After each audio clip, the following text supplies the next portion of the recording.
is CTV News. Good evening and thank you for joining us. I'm Travis Fortnum. New tonight, Canada Post and the union representing more than 50,000 workers have reached agreements in principle, a major step toward ending a years-long labor dispute. The Postal Workers Union says the breakthrough comes after more than 2 years of negotiations and, as Canada Post reports, a record quarterly loss of more than $540 million. Both sides say they have agreed to pause any strike or lockout action while they finalize the tentative deals. No details are being released until the agreements are signed. Well, 'tis the season to break out the Christmas decor, but in Essex, some of the town's light-up snowflakes are showing their age. Some have been hanging on lampposts for more than a decade, and as CTV's Chris Campbell reports, the mayor's not sure keeping them glowing is the best use of tax dollars. Dozens of snowflake fixtures hang in urban centres across the town of Essex, some dating back to 2013. A couple days ago, we had 13 Christmas snowflakes out in Essex Ward 1, 7 snowflakes out in Harrow. Mayor Sherry Bondi says she wants firm numbers on what it costs for staff to repair the displays each year. It's a popular complaint this time of year that, the snowflakes are out and we need to fix it. I just want everybody to know it's on our radar. Bondi calls it the Snowflake File, a data project she says will help determine whether repairs are cost effective or if a different avenue of funding is needed. And then for the 2027 budget, we can look and see, is this something council wants to spend money on, or is it something we can go to the community and say, hey, we have a naming rights policy. We want, you want to name a snowflake. Is that snowflake yours? Make a donation and we'll give you a snowflake. You go through any other towns and they've got them on and stuff like that. So why can't we afford it? One longtime resident who helped bring Christmas lights to Harrow more than 40 years ago says the snowflakes are part of the town's holiday identity and agrees keeping track of costs is a smart move. There are a few that are not on, but they're supposed to look at them and fix them up.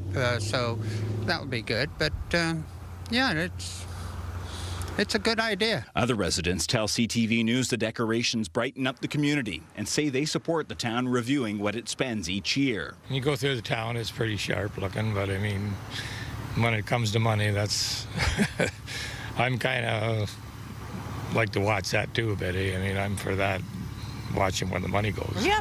That's understandable. We pay taxes. Council is expected to discuss the snowflake review at an upcoming meeting. At the same time, it hears the first financial pressures tied to the 2026 budget. The draft budget was released to Council today, followed by a full presentation next week. Deliberations are set for December 8th and 9th. We're looking at how can we save $1,000 here, $500 here. With a small municipality like the town of Essex, cost savings like that all add up. Chris Campbell, CTV News. A Windsor councillor says he's running out of patience over panhandling at city intersections. A report going to Monday's meeting says medians can't be removed to deter panhandling. They are critical for safety. It also notes the Safe Streets Act and a recent court ruling bans soliciting drivers except for registered charities. The report suggests calling Windsor police if you see unsafe behavior. Ward 4 Councillor Mark McKenzie says he hears about intersection panhandling constantly and he's frustrated there aren't more options. Windsor police say a routine traffic stop turned up a loaded handgun around 3 a.m. Thursday. An officer pulled over a speeding vehicle with no rear lights near Almer and Riverside. The driver was suspended and police say a loaded gun and 2 spent casings were under the seat. Officers also found more ammo, including .32 caliber cartridges. A 22-year-old faces several charges, and a 25-year-old Wallaceburg man is accused of sharing child sexual abuse material. Police say he was communicating with multiple people under 16 and had exploitation images on his device. The investigation started in September after material was found on Snapchat and Dropbox. Electronics were seized and the man was arrested November 19th. He's being held awaiting a bail hearing. In Chatham, police say a single suspect may have more than 100 victims. 33-year-old Brent Konechny, seen here, was arrested October 15th for voyeurism, indecent acts, and harassment. Now, investigators say it's believed he targeted women in retail stores in Windsor, Chatham, and London, with incidents dating back to September. They say the incidents may have involved recording devices. Staying in Chatham, a thrift store shut down over donated war items is sparking a bigger question. What do collectors do with old weaponry when you're cleaning out your clutter? CTV's Sanjay Maru takes a look. Here we've got like a mortar shell that had been donated. Hard to believe something as volatile as this could have fallen out of a vehicle, but that's exactly what happened just over a year and a half ago, prompting OPP to shut down a roadway in Leamington. It could have been just transporting as somebody's cleaning out an old family member's residence. A lot of times that's how they're discovered. Just this week, police in Chatham were called when a Value Village store received a donation later identified as a historical grenade dating back to the Second World War. The store was evacuated as a precaution. A lot of veterans around the world, they were bringing back little souvenirs from the war. When they got home, they just left it in the loft or in a shed. Never thought anything more about it. They've obviously sadly passed away. And now, obviously, the next of kin are finding the actual ordnance. That's believed to be what happened in 2018 when an 11-year-old boy living on Gladstone Avenue in Windsor came across a decommissioned grenade after moving a filing cabinet. 1 year prior, a citizen alerted police to an alley on Peary Avenue after finding what turned out to be a diffused grenade. And in March of 2020, a couple from Wallaceburg were magnet fishing on the Thames River when they pulled up a grenade with the pin still intact. Regardless of how you come across it, we recommend not touching it, backing out of the area where you are, and call 911 immediately. At the Kingsville Military Museum, everything on display comes from the community, meaning it's exactly the kind of place where decommissioned grenades, shells, or military artifacts can be brought in. That's, of course, after police confirm they're not dangerous. Once you polish this up, it'll be like really shiny brass and it makes an ideal doorstop. But obviously on this occasion, everything's been emptied out and it's all been cleared and is safe for display in the museum. Sanjay Maru, CTV News. American law enforcement officials say Canadian authorities arrested a multiple murder suspect at the Blue Water Bridge in Sarnia this week. According to the St. Clair County Sheriff's Office in Michigan, 24-year-old Maxwell Anatra tried to enter Canada Wednesday afternoon. According to an Ohio Sheriff's Department, police had conducted a welfare check at a home in the state earlier that morning where they found the bodies of his parents. Anatra has been charged with 1 count of murder so far, with additional charges possible. Ontario parks say Rondeau Provincial Park is closed this weekend as staff and members of the Delaware Nation carry out a controlled deer cull. Herd reduction is part of a long-running effort to address ecological damage caused by too many deer. The ministry says safety is the priority. All access points will be monitored and no public entry will be allowed during the cull. The park reopens Monday morning. Frustration over the oversized blue bins may soon ease. Circular Materials says it's now reviewing options for a smaller recycling cart a day after Aurora announced North York residents will be able to swap out their 95-gallon bin. Windsor Mayor Drew Dilkins and MPP Andrew Dowie call the news encouraging and are hopeful residents here will get the same option. Some just can't manage the size of the bin. It needs to be recognized that not everyone's as tall as I am, and as young as, middle-aged as I am, that there are some folks who just can't possibly manage it. And so it's right for them to reflect on that and find a pathway to help encourage people to recycle. According to the latest participation report card, more than half of Canadian adults aren't getting enough exercise. As CTV's Bob Belichico reports, experts say part of the problem is movement is becoming something we schedule instead of something we do naturally. It's not actually all that much time. But according to the latest report from Participation, Canadians are having a hard time meeting the physical activity guidelines. Sarah Woodruff, the Associate Dean of Human Kinetics at the University of Windsor, has read the report and noticed activity levels have remained relatively stagnant over the past 4 years. We're not doing more physical activity, but we're also not doing less. The problem with that is that the levels of physical activity that we're doing isn't enough. According to the report, Canadian adults earned a C-. Many agree technology has had an impact. We can now order our groceries online. We can get food delivered to our house. So we don't even have to do that small incremental movements, to do some of the basics of life anymore. The report says only 32% of adults meet the recommended 7,500 steps a day. Also pointed out in the report, physical inactivity is costing the Canadian healthcare system $3.9 billion annually. Researchers estimate $1 billion a year could be saved in healthcare, employee absenteeism, and chronic disease management costs if a 15% increase in physical activity were achieved. So the guideline recommends 150 minutes of physical activity during the week. That could be walking, that could be through sport. I don't know about you, but I'm not counting every second that I'm walking during the day, and I'm definitely not tracking the time I spend on the floor playing floor hockey and basketball. 150 minutes?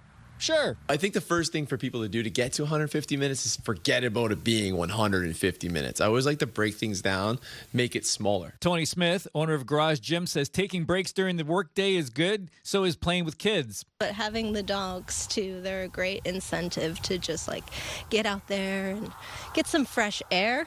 I think that's part of the exercise that makes you feel good. Weight loss may be a part of increased physical activity. Losing weight and looking good and fitting into pants is awesome, but it's more about the strength and what I can do, like my abilities now. Some of these students were led by example. Yeah, my dad does a lot. He used to play soccer and do track when he was younger, so that rubbed off on me too. That's why I do it. Bob Belichico, CTV News. Information tonight on a holiday tradition in Chatham-Kent, now in its 6th year. Tomorrow, the gift is collecting food, toys, and essentials for families in need. Residents are asked to leave food, hygiene items, toys, and other essentials outside before noon. Volunteers will pick everything up and share it with local families. And the day rolls right into some holiday entertainment. It's that time of year again. The CPKC holiday train is back. The CPKC holiday train rolls into Chatham and Windsor tomorrow, part of a month-long tour supporting food banks. Each stop features live music, this year with Smash Mouth and Kitchener's J.J. Wild. The train hits Chatham at 1:45 in the afternoon and then stops in Windsor at 5. How's the weather going to look for that? Well, CTV meteorologist Gary Archibald has your full weather details coming up in 2 minutes' time. Well, my son died last week. I buried him Saturday, and there's a 6-foot alligator in his bedroom. And still ahead, our loved ones can leave a lot of unexpected surprises behind when they pass, but an alligator in Detroit? Stick around for the story. CTV meteorologist Gary Archibald is here with our first look at the weather for tonight. Gary, it's looking like a sunny weekend, right? You're right about that, Travis. Good evening, folks. We're talking about that ridge of high pressure moving in to displace some of the cloudiness we've experienced over the last 2-3 days in a row. Temperatures slightly above seasonal today. Average high as of today, November 21st. On this day, 7 degrees Celsius. And we got close to 11 degrees in the Windsor-Essex region. The lows over the next few days are going to change significantly, and we'll talk about some frosty early starts in just a moment. Rain to the south of Lake Erie could clip us here, Pelee Island, certainly the Point itself, Amherstburg, Leamington, Kingsville. But if you do see any rain tonight, it is very light. The snow stays to the north, maybe even moving through Georgian Bay. The worst case scenario is, again, that we'll just see temperatures start to fall just after midnight, getting down to about +1, -1, -2 before dawn tomorrow morning is a real possibility. So remember that with respects to your plants, covering them up at this time of the year, a good idea. And of course, for our furry four-legged friends, they'd like some time indoors as things get colder, no doubt. So rain is a possibility, but not a big player in terms of active weather in the next 24 to 48 hours. The low before dawn down to -1, feeling like about -5. So wind chill is an issue and will be clear, by the way, throughout southwestern Ontario for, I think, Saturday, Sunday, and even parts of Monday. Look at these temperatures, 8 followed by 9, so we're going up, but the lows are still near the freezing mark, if not slightly below. There's potential of that certainly for Saturday morning, Sunday probably just slightly above. Take a look at the 7-day forecast I put together for us. Sunshine for the next couple of days, temperatures 1 to 2 degrees above seasonal. Monday, 9, maybe even 10 degrees Celsius with a cool +1 as the low. And then we'll actually get even warmer. Projected as of right now, subject to change 4 days out, some rain, a steady rainy day, in particular through the midday afternoon on Tuesday, a high of 11, a low of 6, and then the cold front introduces a much cooler air mass, a cold, chilly one, in fact. With temperatures in the lower single digits, we might even be looking at a high of -2, a high of -2 a week from now. Well below seasonal. Let's look at how the weather's working this hour. Thank you, Gary. And at Queen's Park, Ontario's education minister is facing criticism for withholding the results of EQAO tests. The province says the decision was made to take what it calls a deep dive into the numbers. CTV's Queen's Park Bureau Chief Siobhan Morris reports. How many people had it in both? It's the education system's annual report card. How well are kids grasping math, reading, and writing? Soon we'll be releasing the EQAO results, so there's a lot more that has to happen in education to put it all back on the right path. But the Education Quality and Accountability Office report is usually out earlier in the fall. The Minister of Education says he's been holding it back to do a deep dive and act on what he's seeing. It's absolutely ridiculous. The minister could release the information and then still analyze it. The Liberals say the system should be able to walk and chew gum. I think he's hiding the results because the government's record in education isn't great. Last year's EQAO results showed fewer students in grades 3 and 6 meeting literacy standards.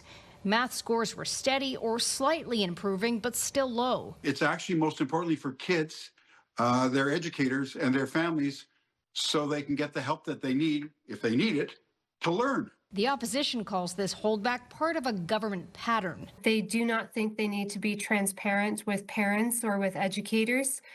They don't think they need to be accountable to us, and information sharing is something that is optional. The Elementary Teachers Federation of Ontario describes EQAO results as just a snapshot of one day. Wanting to take a deep dive or really understand what's happening with a one-time assessment tool is concerning. Bell believes the minister's time would be better spent taking a whole-of-child approach. It means smaller classes. It means investing in having more professionals in our classroom so that we have the proper mental health support, so we have the proper professionals besides our educators in the building to help students be successful. Siobhan Morris, CTV News.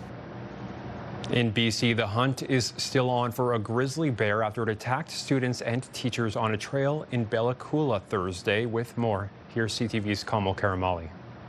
This small BC community of Bella Coola left shaken after a grizzly bear unprovoked attacked a group of teachers and students, 9 and 10-year-olds, out on a school field trip Thursday afternoon, injuring 3 children and 1 adult. 2 of them left in critical condition. The group had stopped along a trail near the community when a grizzly bear emerged from the forest and attacked. Teachers successfully repelled the bear using pepper spray and a bear banger. Those injured transported to Vancouver for treatment. The local New Hulk First Nation says it could have been much worse if teachers hadn't fought back, but now left with significant trauma to their community. I want to thank the teachers for their heroism, their early accounts of their willingness to confront this vicious animal. Conservation officers say the bear was believed to be previously injured. Now the hunt is on to try and locate the grizzly. Captured mitigation techniques have been set to capture and evaluate the bear in question. The New Hulk First Nation advising the community of roughly 2,000 people to not go looking for it, asking the public to not walk anywhere tonight. This is an ongoing live situation where the bear is still at large and the community doesn't feel safe. With the school now closed and the public advised to remain indoors, counseling services are being provided to a community now trying to heal. Kamal Karamali, CTV News, Toronto.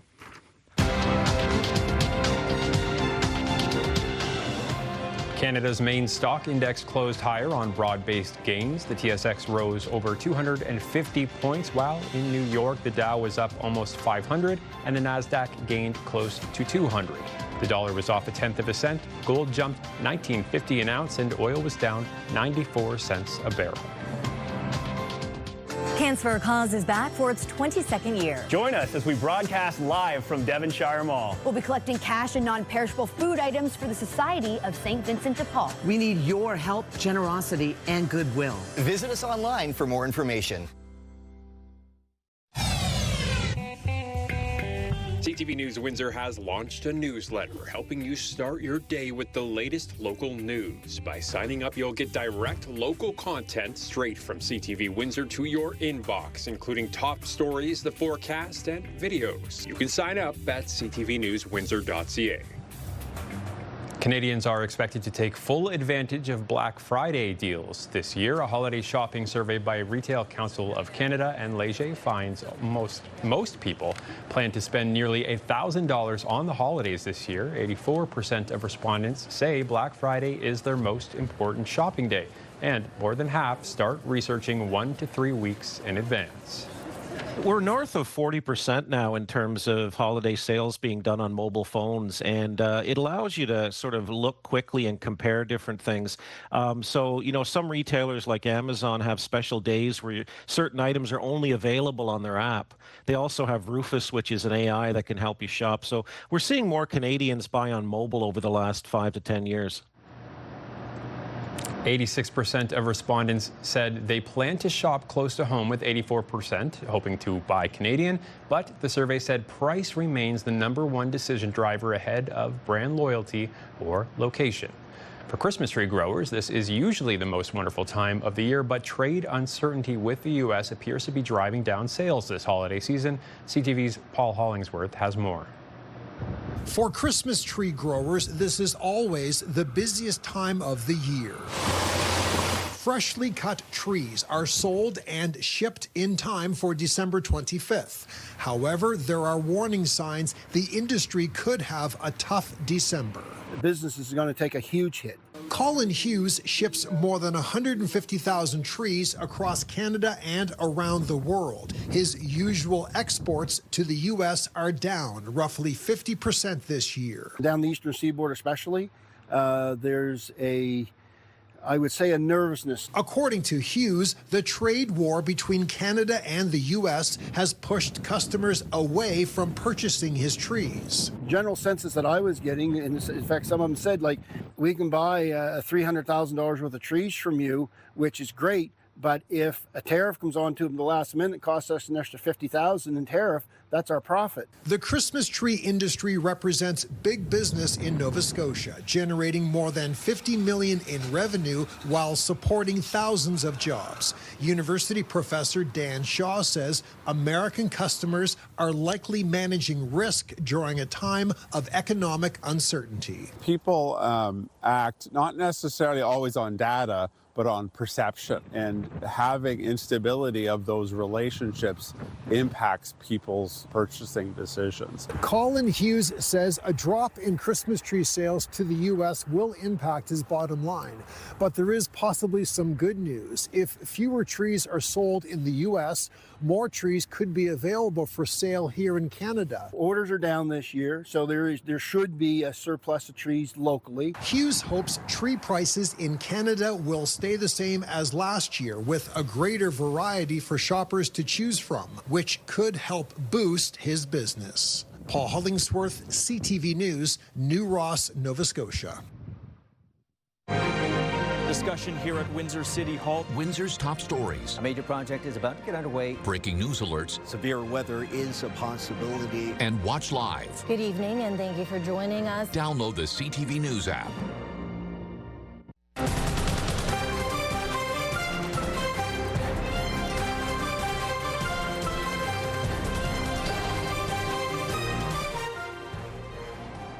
CTV meteorologist Gary Archibald is back with a look at the 7-day forecast. Gary, some people might give you a hard time about those temps on Friday, but I want to give them some perspective. LaSalle's opening their new skating rink on Friday, so we want a little bit of colder temperatures. Take it from there. I'm all for it. Yes, of course, Travis.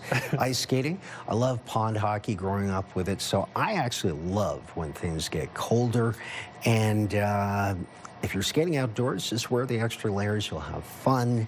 The cold doesn't have to be a bad thing.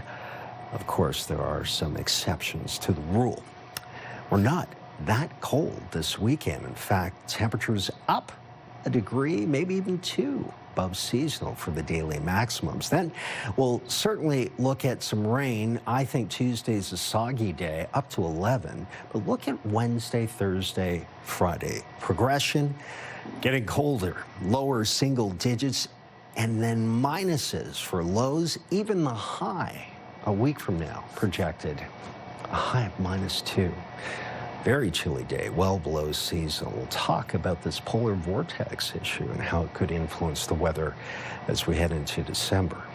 That's next week, so enjoy your weekend and your weather, of course. Good night.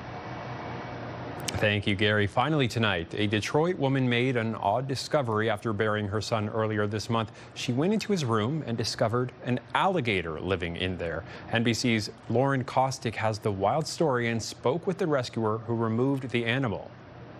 Imagine your son died, you go into his bedroom and you find this, a very large and angry alligator. And she called Mark here and you got the job done. You got this alligator back, and this was no easy job. The almost 6-foot alligator was found living in a tiny aquarium inside a Detroit home. No water, no heat, no light, and no space. A normal gator rescue, under a minute. Yeah. I go in, I grab the gator, I'm gone. This took about half an hour. Mark Rosenthal is known as the local gator wrangler. I got the head end. The exotic animal expert has been doing this for more than 45 years. This time, getting a call from a grieving mother. She said, well, my son died last week. I buried him Saturday, and there's a 6-foot alligator in his bedroom. I got you, big guy. Not only was the gator stressed and angry, it was hard to reach. So how did you get the alligator out? Because the sweatshirt didn't work, the milk crates, you couldn't get in. How'd you get it out? At some point, you just, I got to clean it up because we're on camera. You got to say, what the heck? So you got to just do it. And that's exactly what he did. His mouth looks pretty good. I don't see too many missing teeth. I'm guessing he was biting at the aquarium. As for a name? I got lost in Detroit. This guy got me back. You know where I'm going with this? He's my navigator. And it's not the first time a gator was caught in Metro Detroit. Just earlier this year, Mark also rescued one near a drug house in Ecorse. We get more calls here in Michigan for alligators than every other animal combined. And they don't even live in Michigan. They're not even legal in Michigan. And people have them. Who knew? Plus, there was that little guy on Bell River earlier this year. I covered that. Just get a dog. Anyways, that's our time for tonight. We hope to see you back here on Monday. For now, I'm Travis Fortnum. Have a great weekend.